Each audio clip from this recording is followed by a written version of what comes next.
اگلا سوال جی بوٹا صاحب ہیں، ان کا تعلق دیوبندیوں کی مماتی جماعت سے ہے۔ بوٹا صاحب اکثر ہمارے چینل پر ویڈیوز کے نیچے یہ کمنٹس بھی کرتے رہتے ہیں، گالیاں بھی لکھتے رہتے ہیں، غصے کا اظہار کرتے رہتے ہیں اکثر، کبھی ہمیں ڈبل کافر تو کبھی ٹرپل کافر بھی کہتے رہتے ہیں۔ تو انہوں نے کہا ہے کہ نبی کریم علیہ الصلاۃ والسلام نور ہدایت ہیں، نور حسی نہیں ہے۔ یہ ان کے بات کا خلاصہ پیش کر رہا ہوں۔ اس کے علاوہ بھی ہمارے پاس اس حوالے سے کچھ سوالات موصول ہوئے تھے کہ نبی کریم علیہ الصلاۃ والسلام نور ہدایت ہیں، نور حسی نہیں۔ وہ جو پہلے میں نے حوالہ جات پیش کیے تھے اس کے بارے میں ہمارے ہی ایک دوست کہتے ہیں کہ اس پر دیوبندی کہتے ہیں کہ یہاں پر نور ہدایت ہونا بیان کیا جا رہا ہے، نہ کہ نور حسی ہونا بیان کیا جا رہا ہے۔ تو گزارش یہ ہے کہ میں نے نشر الطیب کا حوالہ پیش کیا تھا، اس پر ذرا اس کے اندر جو موجود روایتیں ہیں ان کو ذرا غور سے دیکھ لیا جائے تو آپ کو معلوم ہو جائے گا یہاں پر نور حسی ہے یا نور ہدایت ہے، مانوی ہے۔ ذرا سن لیجئے گا۔ یہ نشر الطیب کی پہلی فصل ہے۔ اس میں حضرت جابر بن عبداللہ انصاری رضی اللہ تعالیٰ عنہ کی حدیث ہے۔ نبی کریم علیہ السلام سے پوچھا تھا، یا رسول اللہ مجھے ارشاد فرمائیے اللہ تعالیٰ نے ساری کائنات سے پہلے کس چیز کو پیدا کیا؟ تو نبی کریم علیہ السلام نے ارشاد فرمایا تھا، یا جابر ان اللہ تعالی خلق قبل الاشیاء نور نبیک من نورہ۔ اے جابر، اللہ تعالیٰ نے تمام اشیاء سے پہلے تیرے نبی کا نور اپنے نور کے فیض سے پیدا فرمایا تھا۔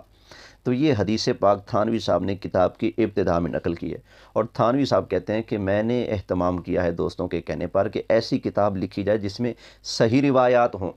تو تھانوی صاحب اس روایت سے حدیث سے اپنی کتاب کا آغاز کر رہے ہیں جس میں یہ بیان ہو رہا ہے کہ اللہ نے ساری کائنات سے پہلے نبی کریم علیہ السلام کا نور پیدا فرمایا ہے۔ تو بتائیے جو ساری کائنات سے پہلے بنا ہے تو وہ بشری وجود تھا سرکار کا یا سرکار کا نور تھا؟ بولیے، وہ نور تھا نا، بشری وجود تو بعد میں ہے، تو پہلے سرکار کا نوری وجود ہے۔ تو حضور علیہ الصلوۃ والسلام نور حسی ہیں، نور صفاتی بھی ہیں، لیکن نور حسی کا انکار نہیں، کیونکہ نور صفاتی تو تب ہے جب ذات ہوگی۔ اگر کہا جائے یہ نبی کریم علیہ الصلوۃ والسلام کا مانوی نور ہے، نور صفاتی ہے، نور ذات نہیں ہے، تو پھر جناب والا نور ذات تو سب سے پہلے ہے۔ تو جناب والا اگر یہ نور صفاتی ہے، یہ نور مانوی ہے، نور ہدایت ہے اگر، تو یہ ساری کائنات سے پہلے کیسے؟ اس لیے کہ موصوف ہوگا تو صفت پائی جائے گی نا۔ پہلے نبی کریم علیہ الصلوۃ والسلام کا بشری وجود ہوگا، پھر اس بشری وجود کی صفت ہوگی نور ہدایت ہونا، نور مانوی ہونا، اس بشری وجود کی صفت ہوگی نا، اور صفت بعد میں ہوتی ہے، موصوف پہلے ہوتا ہے۔ اگر حضور نور مانوی ہیں، نور حسی نہیں ہے نبی کریم علیہ السلام، تو پھر ساری کائنات سے سرکار کے نور کا پہلے پیدا ہونا لازم آتا ہی نہیں۔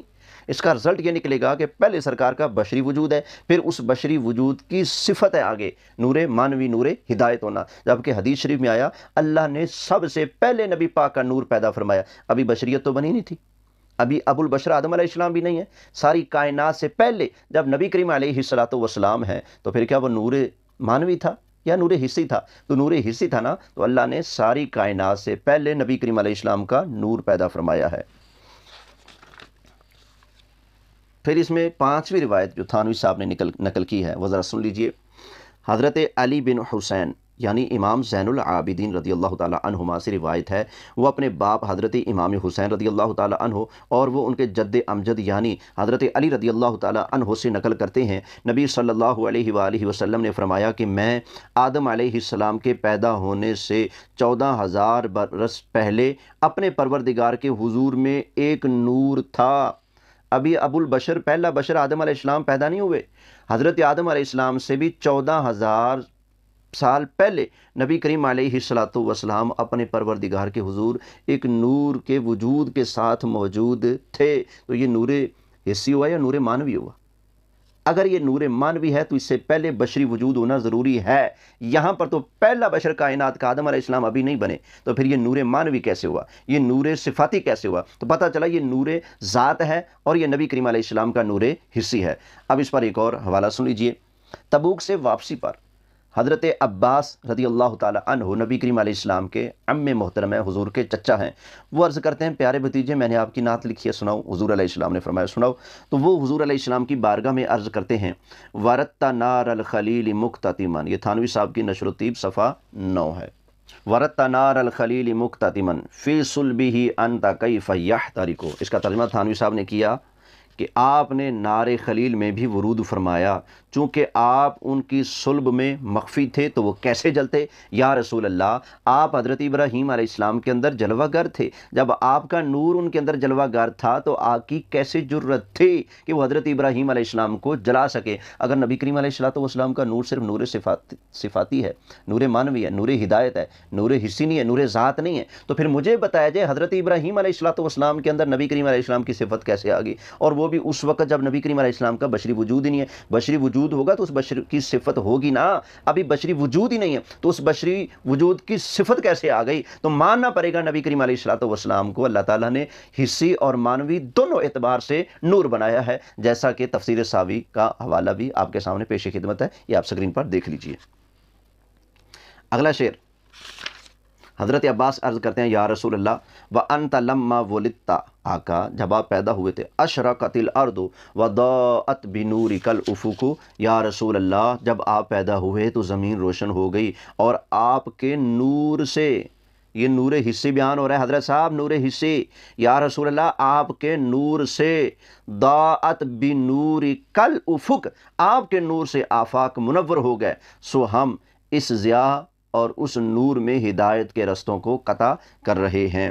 تو یہ تھانوی صاحب کی عبارتیں بھی بتا رہی ہیں نبی کریم علیہ السلام نور حسی ہیں، حضور علیہ السلام کا نور نور حسی ہے، حضور علیہ السلام کی ذات مبارک نور ہے، اور بشریت یہ حضور علیہ السلام کی صفت ہے۔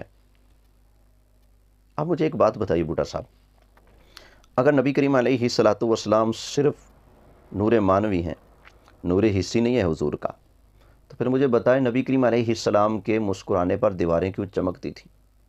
صحابہ کرام فرماتے ہیں اذا ضحک رسول اللہ صلی اللہ علیہ وسلم یتلالأ فی الجدر، جب نبی کریم علیہ السلام مسکراتے حضور کے دانتوں سے ایسی روشنی پھوٹتی تھی کہ جس کی وجہ سے دیواریں جگمگ جگمگ کر اٹھتی تھیں۔ تو یہ کون سا نور ہے؟ وہ کون سا نور ہے جس نے پیدا ہوتے ہی بند کمرے کے اندر ایسا چمکارا دکھایا کہ حضرت آمنہ کو مکہ کے بند کمروں میں بیٹھے بیٹھے ملک شام کے محلات نظر آ گئے؟ یہ کون سا نور ہے؟ یہ کون سا نور ہے جس کے بارے میں صحابہ کرام فرماتے ہیں کأن الشمس تجری فی وجہہ، نبی کریم علیہ السلام کے چہرے مبارک میں ایسے لگتا تھا جیسے سورج چلتا ہے، یوں نور لاٹے مارتا تھا حضور علیہ السلام کے اندر سے۔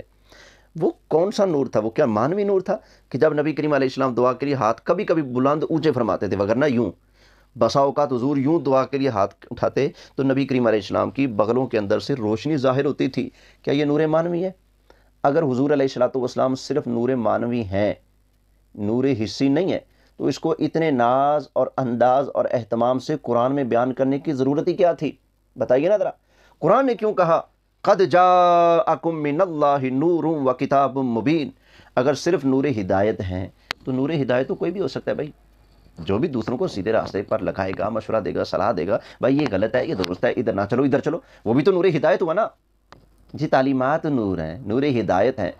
اللہ کے بندو، نبی کریم علیہ السلام کو اللہ تعالیٰ نے نور حسی بنایا ہے، حضور کی ذات کو اللہ تعالیٰ نے نور بنایا ہے۔ اگر بتائیے حضور کی ذات نور نہیں ہے تو وہ کیا تھا؟ جب حضرت اما عائشہ صدیقہ رضی اللہ تعالیٰ عنہا کے ہاتھ سے سوئی گر گئی اور چراغ بھی بجھ گیا تو اندھیرے میں ایسے تلاش کر رہی ہیں، اوپر سے نبی کریم علیہ السلام تشریف لے کر آئے، پوچھا عائشہ کیا کر رہی ہو؟ عرض کی یا رسول اللہ سوئی گر گئی ہے، وہ ڈھونڈ رہی ہوں۔ تو نبی کریم علیہ السلام مسکرائے، حضور کے مسکرانے سے میرے آقا، سونے آقا، لجپال آقا علیہ السلام کے مبارک دانتوں سے ایسی نور کی کرنیں پھوٹیں کہ جس کی وجہ سے کمرہ جگمگا اٹھا، اور اس کی روشنی میں حضرت عائشہ نے گم ہوئی سوئی کو تلاش کر لیا۔ حضرت حلیمہ سعدیہ کو، یہ سیرت کی کتابوں میں دیکھ رہے ہیں نا، بھری پڑی کتابیں، حضرت حلیمہ سعدیہ سے وہ دائیاں کہتی ہیں حلیمہ بڑی امیر ہو گیا، بڑا پیسہ آ گیا، اب تو ساری رات تمہارا دیا جلتا رہتا ہے، کہ تمہارے پاس اتنے پیسے کہاں سے آ گئے؟ تو حضرت حلیمہ نے کیا جواب دیا؟ فرماتی ہیں کبھی دیا جلانے کی نوبت ہی پیش نہ آئی، جب سے نبی کریم علیہ السلام تشریف لائے ہیں رات کے اندر ہمارا کمرہ حضور کے نور سے جگمگا اٹھتا ہے۔ تو یہ حضور علیہ السلام کو اللہ تعالیٰ نے نور حسی فرمایا ہے۔ اچھا، آپ کو عادت ہے جب تک آپ کو یہاں سے نہ پکڑا جائے آرام نہیں آتا۔ نبی کریم علیہ السلام کی شان نورانیت کو نور مانوی اور نور ہدایت کہہ کر رد کرنے والوں، تم نے اپنے بڑوں کو پتہ نہیں کیا کیا مان لیا۔ حضور علیہ السلام کو نور حسی مانا جائے، حضور کی ذات کو نور مانا جائے تو تمہیں تکلیف ہوتی ہے بڑی۔ ذرا اپنے مرنے والوں کو، اپنے بڑوں کو تم نے کیا بنا رکھا ہے، ذرا وہ بھی سن لیجیے۔ ارواح ثلاثہ آپ کے حکیم الامت اشرف علی تھانوی صاحب کی کتاب ہے۔ اس کا صفحہ نمبر 192 اور اس کی حکایت نمبر 241 ہے۔ مولانا رفیع الدین صاحب فرماتے تھے کہ میں 25 برس حضرت مولانا نانوتوی کی خدمت میں حاضر ہوا ہوں اور کبھی بلا وضو نہیں گیا۔ کیا بات ہے بھائی، 25 سال حاضری دی اور بغیر وضو کے ایک بار بھی نہیں گئے۔ میں نے انسانیت سے بالا درجہ ان کا دیکھا، انسانیت سے۔ اور آپ لوگ نبی کریم علیہ السلام کو صرف انسان مانتے ہو، ہم تو انسان بھی مانتے ہیں، نور بھی مانتے ہیں۔ آپ حضور کی ذات کو نور نہیں مانتے، تو حضور علیہ السلام کو آپ لوگ صرف بشر مانتے ہو، نوری بشر نہیں مانتے ہو۔ آپ کے نانوتوی صاحب تو انسانوں سے بھی اونچے ہیں، تو کیا یہ نبوت سے بڑا مقام نہیں آپ کے ہاں؟ کیونکہ آپ کے ہاں نبی کریم علیہ السلام کی حیثیت صرف ایک بشر کی سی ہے، بس اس کے علاوہ کچھ نہیں۔ تو یہ کیا کہہ رہے ہیں کہ نانوتوی صاحب کا مقام انسانوں سے، انسانیت سے بالا تر۔ میں نے انسانیت سے بالا درجہ ان کا دیکھا، وہ شخص ایک فرشتہ مقرب تھا جو انسانوں میں ظاہر کیا گیا۔ لیجیے جی، نانوتوی صاحب فرشتہ بن گئے جو انسانوں میں ظاہر کیے گئے۔ آپ بتاؤ کیا فرشتے نور نہیں ہیں؟ نبی کریم علیہ السلام ارشاد فرماتے ہیں، صحیح مسلم کے اندر موجود ہے، فرمایا خلقت الملائکۃ من نور، اللہ تعالیٰ نے سارے فرشتوں کو نور سے پیدا فرمایا ہے۔ لیجیے ایک اور حوالہ، کیا یاد کریں گے آپ؟ یہ میرے پاس ہے، آفتاب نبوت سراجا منیرا، حکیم الاسلام حضرت مولانا قاری محمد طیب صاحب محتمم دارالعلوم دیوبند، یہ ان کی کتاب ہے جی۔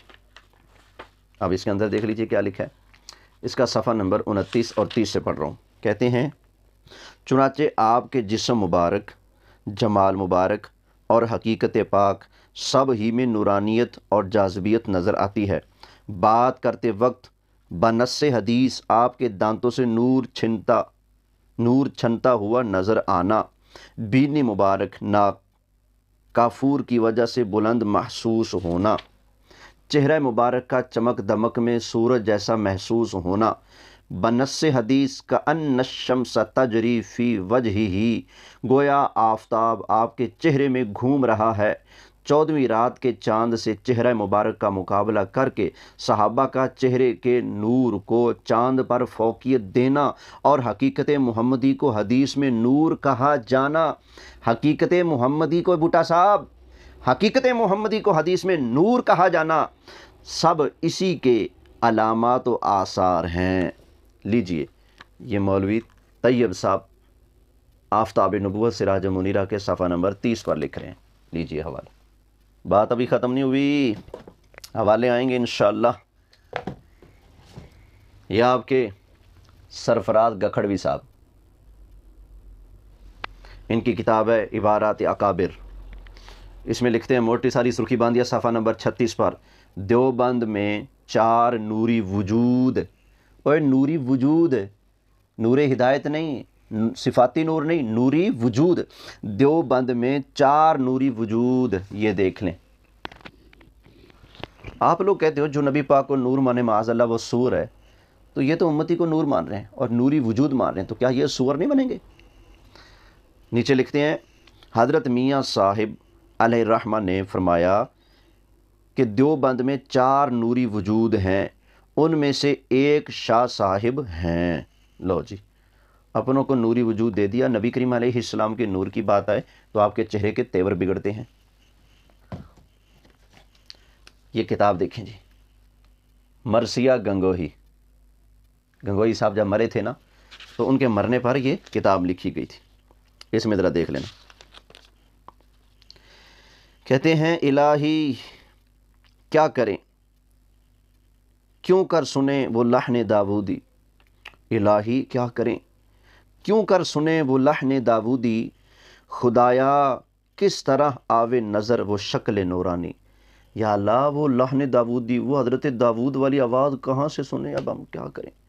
یعنی تمہارے گنگوئی صاحب لحن داودی رکھتے تھے، حضرت داود علیہ السلام کی آواز رکھتے تھے، معاذ اللہ. الہی کیا کریں، کیوں کر سنیں وہ لحن داودی، خدایا کس طرح آوے نظر وہ شکل نورانی. اب بتائیے یہ تمہارے مولوی صاحب کی شکل نورانی ہے بقول تمہارے. یہ شکل نورانی والا نور حسی ہو سکتا ہے تو نبی کریم علیہ السلام کو نور حسی ماننے میں تمہیں کیا تکلیف ہے بھائی؟ اپنوں کو شکل نورانی دے دی اور نبی کریم علیہ السلام جن کو شکل نورانی اللہ تعالیٰ نے عطا فرمائی ہے ان کا نور ماننے میں تمہیں کیا تکلیف ہے؟ ذرا آگے بھی سن لیجیے گا. کہتے ہیں کہ چھپائے جامع فانوس کیوں کر شمع روشن کو، چھپائے جامع فانوس کیوں کر شمع روشن کو، تھی اس نور مجسم کے کفن میں وہی عریانی. تھی اس نور مجسم، نور مجسم، یا آپ کے مرثیہ گنگوہی میں رشید احمد گنگوہی کو نور مجسم کہا جا رہا ہے. کیا یہ نور مجسم ہے؟ جب اس کو آپ نور مجسم مانتے ہو تو نبی کریم علیہ السلام کو نور مجسم ماننے میں، نور حسی ماننے میں کیا تکلیف ہے تمہیں بھائی؟ آگے سنیے اس کے صفحہ نمبر 13 پر کہتے ہیں کہ تمہاری تربت انور کو دیکھ کر طور سے تشبیہ، تمہاری تربت انور کو دیکھ کر طور سے تشبیہ، کہوں ہوں بار بار آرینی میری دیکھی بھی نادانی. لو جی یہ تربت انور بھی ہو گئی. آج کا سلسلہ ہم سوال و جواب کا یہیں پر ختم کرتے ہیں. انشاءاللہ تعالی اگلے ہفتے پھر حاضر ہوں گے. وما علیہ الا البلاغ المبین.